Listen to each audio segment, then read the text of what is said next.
আসসালামু আলাইকুম, সবাই কেমন আছেন? আজকে আমরা এসেছি আমাদের ঢাকার আমার কেরানীগঞ্জের মালঞ্চতে। আমাদের যে উপজেলা স্বাস্থ্য কমপ্লেক্স আছে মালঞ্চ হাসপাতাল, সেটার পাশেই একটা মসজিদ আছে। সেই মসজিদের পাশ দিয়ে যে রাস্তাটা আসছে, সেই রাস্তা ধরে আমরা ভেতরে ঢুকলেই এই শতবর্ষী মহিরুহ বটবৃক্ষটা দেখতে পাবেন। এটার বয়স আনুমানিক 200 বছর হবে। এখানে লোকজন তো তাই জানে, আমরা কথা বলবো লোকজনদের সাথে, দেখা যাক এটা সম্বন্ধে কি জানতে পারি। এই বিশাল বটবৃক্ষ, এখানে কত পাখি এসে আশ্রয় নেয়, কত বড় একটা ছাতার মতো ছায়া দিয়ে আছে।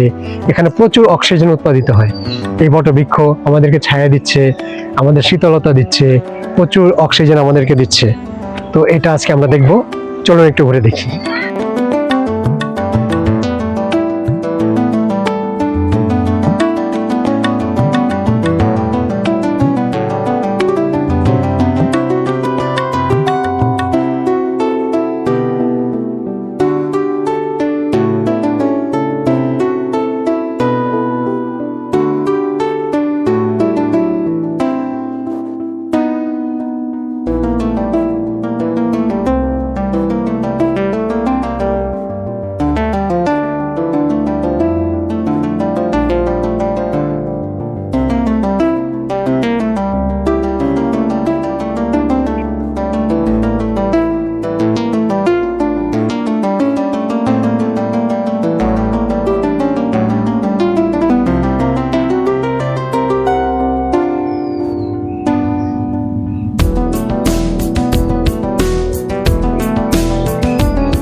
আজকে আমরা এই বিশাল মহিরুহ বটবৃক্ষটা দেখলাম।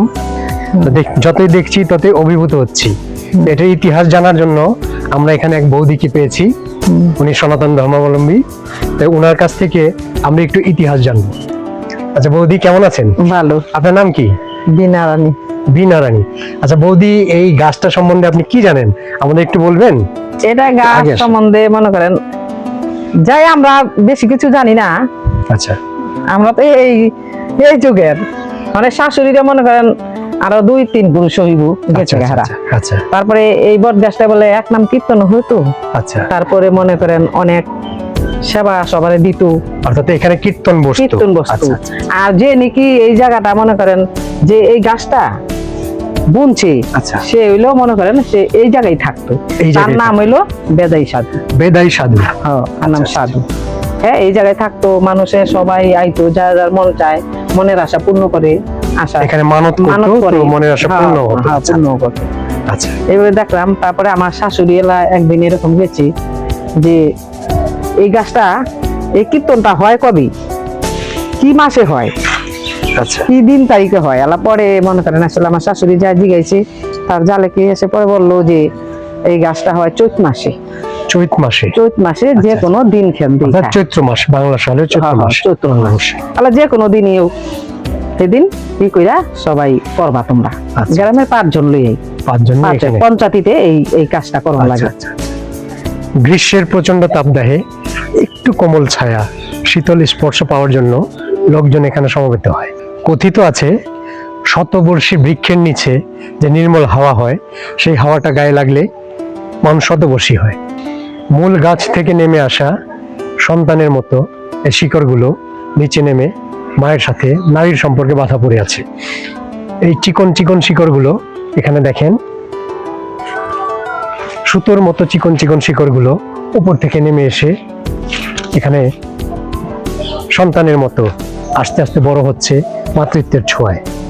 নির্মল বায়ু বাড়ায় আয়ু, এইখানে এলে গান হয় সব কথকতা, এইখানে এলে প্রাণ ফিরে পায় সব নীরবতা।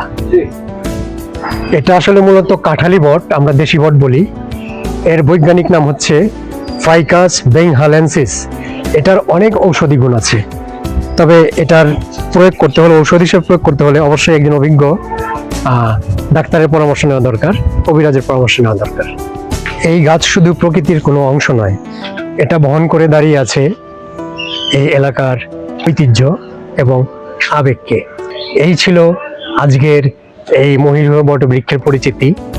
এটার উপরে যে প্রতিবেদনটা তৈরি করলাম, যদি আরো কিছু আপনাদের জানার থাকে, বোঝার থাকে, তাহলে আমার কমেন্ট বক্সে এসে প্রশ্ন করবেন।